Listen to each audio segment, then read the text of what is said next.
Selamat datang di channel Dunia Keris. Kembali lagi di segmen Blog Suto atau di program Blog Suto, dimana seperti biasa, jika kita berada di segmen Blog Suto, berarti kita akan membahas sebuah keris mulai dari sandangannya terlebih dahulu. Kita akan bahas secara tuntas dari sandangannya, lalu kita akan bahas lagi lebih mendalam pada bagian bilah kerisnya. Dan pada kali ini kita akan membahas sebuah keris di mana keris ini merupakan koleksi yang bisa dibilang secara kualitas masuk ke dalam strata koleksi kelas kolektor. Seperti apa kerisnya? Mari kita saksikan.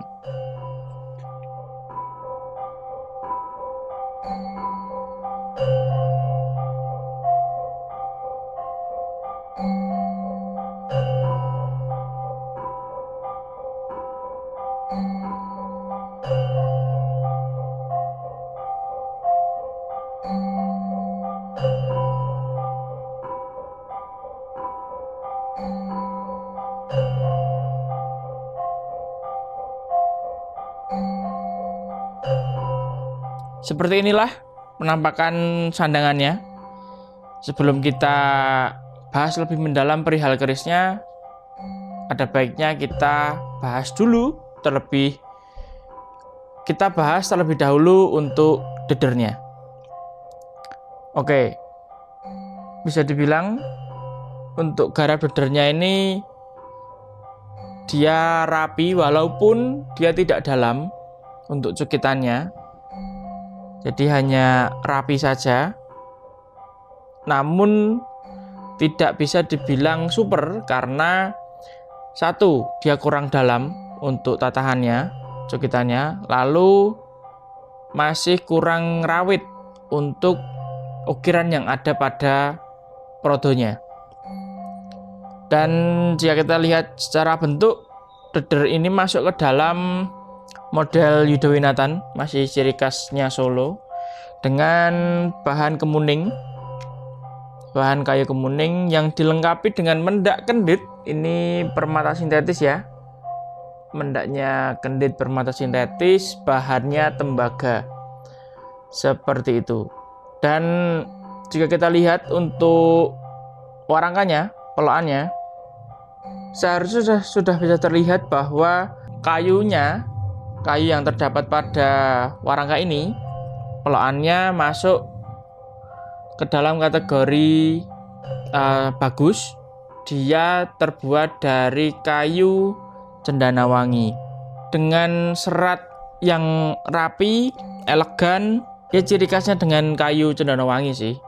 Dan tentunya untuk warangka ini dia iras, jadi antara poloan dengan gandar dia menjadi satu kesatuan, dimana tidak terlihat adanya sambungan, bahkan disamarkan, masih menggunakan kayu yang sama. Jadi pada bagian antup ini juga sama-sama kayu cendana wangi, antup maupun gandarnya. Seperti itu untuk sandangannya. Dan yang belum kita bahas adalah pendok. Jika kita lihat untuk pendoknya, ini garap bagus, rapi, bisa dibilang pendok super. Cukitannya rapi, cukup presisi. Pendoknya dia menggunakan bahan kuningan. Seperti itu untuk sandangannya. Selanjutnya kita akan coba lihat isi dari warangka ini.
Seperti inilah isi dari warangka yang sudah kita bahas tadi.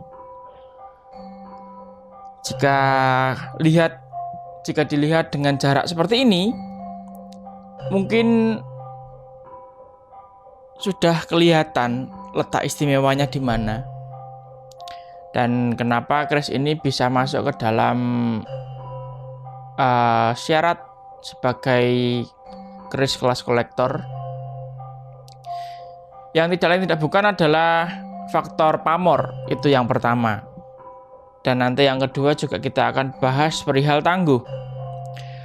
Walaupun keris ini memiliki dapur yang sederhana dan juga sangat lazim, familiar sekali panjenengan pastinya, karena dapur daripada keris ini adalah dapur brojol. Itu dapur, bisa dibilang dapur sejuta umat. Layaknya kalau mobil itu mobil Avanza. Nah, itu segala kalangan, segala macam lini pasti punya atau pernah mengendarai mobil Avanza. Nah, sama halnya dengan keris dapur brojol di dunia Toshanaji, di mana dapur brojol mungkin bisa menjadi salah satu syarat utama untuk panjenengan mengkoleksi keris. Jadi awal mula gerbang terbuka panjenengan terhadap koleksi keris tentunya itu adalah dapur brojol. Dan yang kedua tilam P. Nah, itu banyak sekali literatur atau bahkan para senior dan para sepuh itu merekomendasikan keris brojol sebagai ageman pertama dan juga keris tilam P. Jadi intinya di saat panjenengan mengkoleksi keris, dapur brojol serta dapur tilam P pasti akan banyak direkomendasikan. Nah, karena keris ini masuk ke dalam dapur yang sangat familiar atau sangat sederhana sekali lah. Dapur brojol hanya seperti saja. Namun tidak menutup kemungkinan bahwa keris dengan dapur brojol tidak memiliki keistimewaan atau tidak memiliki hal yang bisa diunggulkan, sehingga dia tidak hanya dicap sebagai dapur sejuta umat, namun ada keunggulan tersendiri yang dimana rata-rata pamor bagus, pamor miring yang memang dia pilihan itu tersemat pada keris brojol.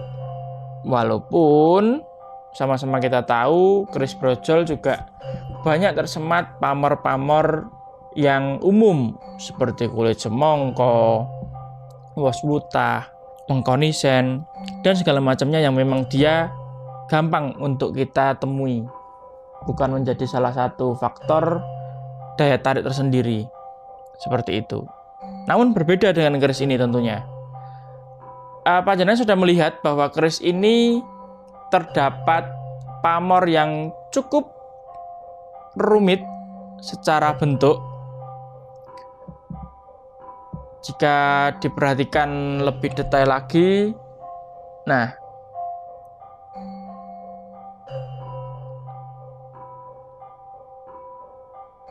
kerumitannya akan semakin terlihat dan tentunya menambah keistimewaan atau value dari keris ini sendiri.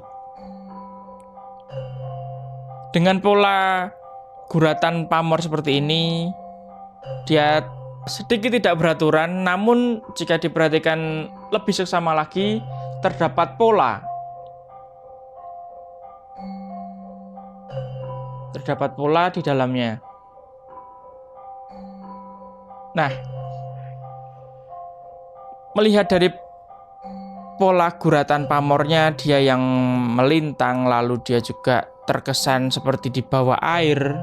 Jadi seperti kita melihat sebuah pohon atau sebuah benda yang terbawa arus sungai, aliran arus sungai, air sungai. Namun barangnya itu tuh seperti sangat kencang. Jadi jika panjenengan perhatikan lebih sama lagi, pamor yang terdapat pada keris ini dia seolah menggambarkan arus air yang ada di sungai entah kali.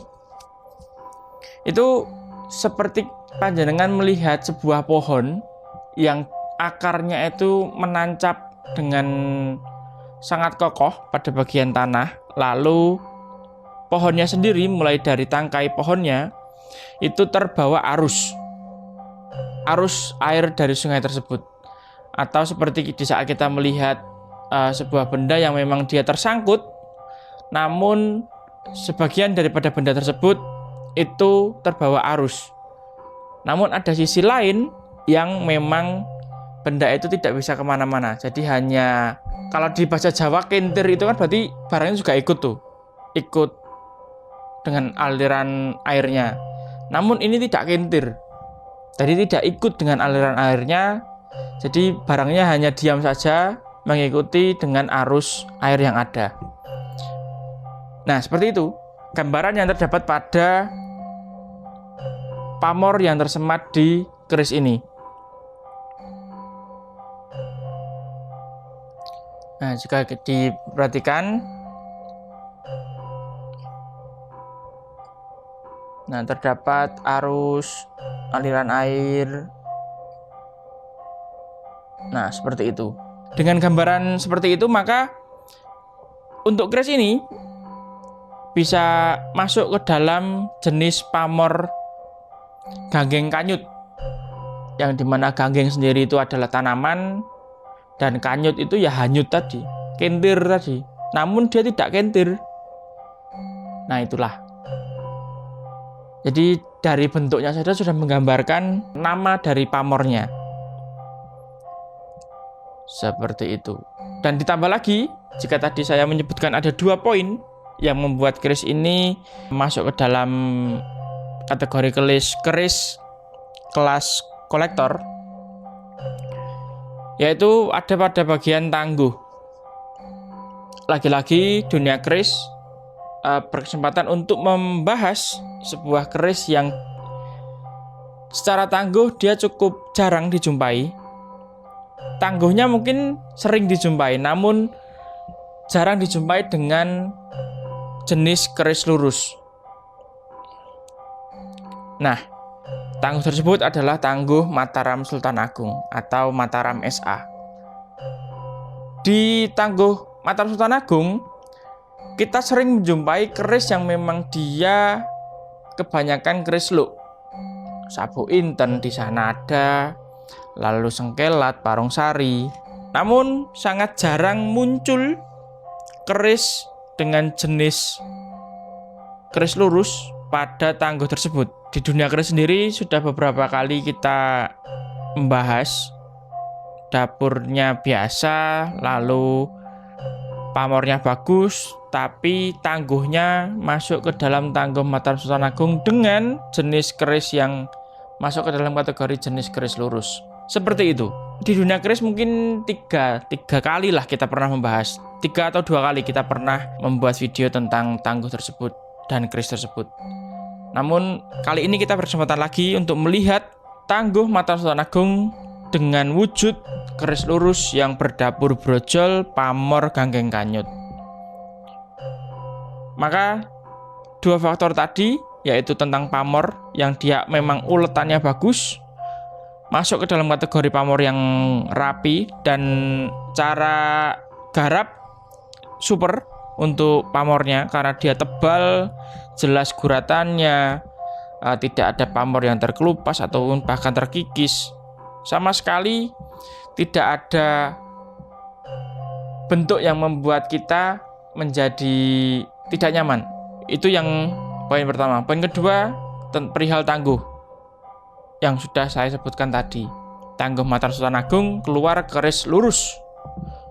Itu sudah menjadi nilai plus tersendiri. Begitu. Nah, ini sudah selesai kita membahas perihal tentang dapur, tangguh, dan juga pamornya. Dan selanjutnya kita akan coba ukur dimensi mulai dari ujung bilah sampai dengan pangkal.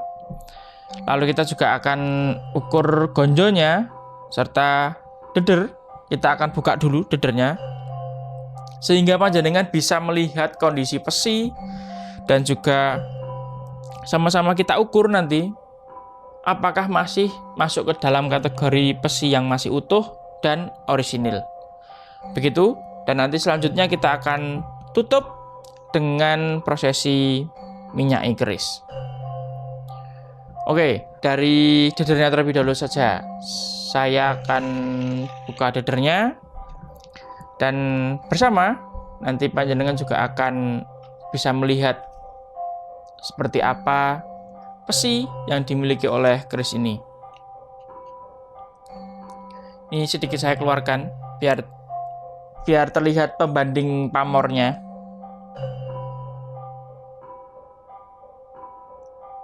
Oke, terlihat jelas ya.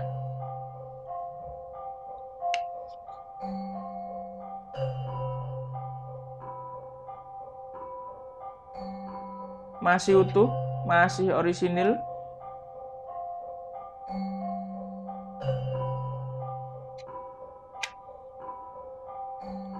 Ya, seperti ini untuk kondisi daripada besi yang dimiliki oleh keris ini. Dan selanjutnya akan saya ukur. Untuk besinya dia berada di 7 cm. Tidak, kurang 6,7 cm. Ya bisa dibilang 6,5 sampai 7 cm lah. Seperti itu untuk kondisi besi. Panjangnya juga sudah kita ukur, kondisinya juga sudah jelas, serta yang paling penting adalah keorisinilitasannya.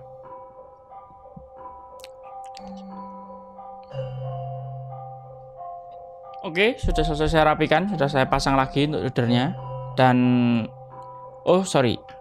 Dan kita akan lanjut untuk ukur dimensi bilah serta dimensi pada gonjonya. Untuk bilahnya, keris ini memiliki panjang di 34,5 cm. Masuk ke dalam kategori jenis ukuran yang ideal. Lalu untuk gonjonya sendiri dia berada di 8,4 cm. Untuk gonjonya dia berada di 8,5 cm. Di kisaran segitu. Jadi secara proporsi bentuknya masih sangat bagus, sangat ideal, dan yang jelas kualitasnya memang benar-benar mantap. Oke, di akhir seperti yang saya sampaikan tadi, saya akan coba olesi minyak untuk melihat. Biasanya jika keris dengan kondisi basah, dia akan mengeluarkan potensi maksimal dari mulai besi dan juga pamornya. Ini secara visual ya, kita melihat sudah terlihat. Ini kita baru olesi sedikit saja sudah terlihat pemisah dan juga gradasinya sudah mulai terlihat jelas pemisah antara besi, baja, dan juga pamornya. Ini untuk satu sisi terlebih dahulu. Sebentar. Nah, ini sisi yang kering. Bisa diperhatikan untuk warna pamor dan juga besinya. Dan ini adalah kondisi basah. Semakin terlihat pamornya lebih muncul ke atas, dan semakin terlihat lebih rumit lagi pamornya. Ini kering, ini basah.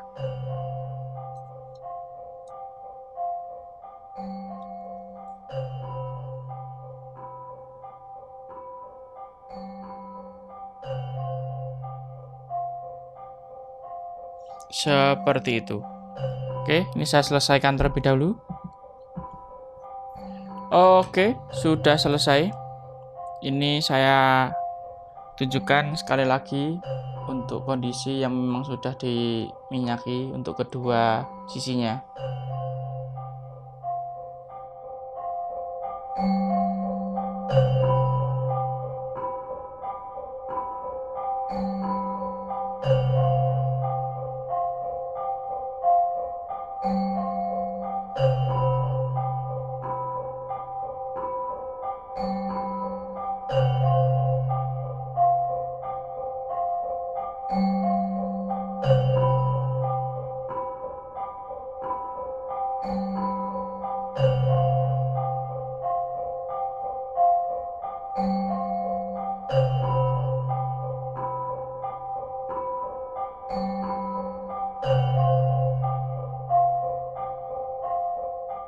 Ya, seperti itu, dan demikianlah akhir daripada video kali ini, video pembahasan pada kesempatan kali ini.